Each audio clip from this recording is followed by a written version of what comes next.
Electronics component and their function. सबसे पहला register, limit the flow of current, यानी जो रजिस्टर होता है वो करंट को लिमिट करता है। सेकेंड है capacitor, store and release electrical energy, यानी ये इलेक्ट्रिकल एनर्जी को स्टोर करता है और रिलीज करता है। थर्ड है inductor, builds a magnetic field from current, यानी जो इंडक्टर होता है वो करंट से मैग्नेटिक फील्ड को बनाता है। फोर्थ है diode, allow current to flow in only one direction, यानी जो डायोड होता है वो करंट को सिर्फ एक डायरेक्शन में फ्लो करने देता है। फिफ्थ है Zener diode, keeps voltage study and regulated, यानी कहने का मतलब है कि जीनर डायोड जो होता है वो वोल्टेज को स्टेबल करता है। Transistor, work as a switch या एम्पलीफायर, यानी जो ट्रांजिस्टर होता है वो स्विच या एम्पलीफायर के रूप में काम करता है।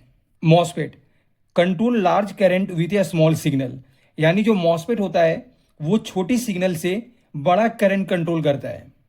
है वेरिएस्टर यानी MOV, protect the circuit from voltage spike, जो एमओवी होता है वो वोल्टेज स्पाइक से सर्किट को बचाता है।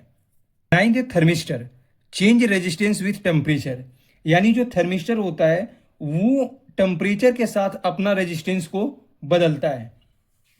टेंथ है LED, emits light when current flow through it, यानी जो एलईडी होता है वो करंट से लाइट को इमिट करता है।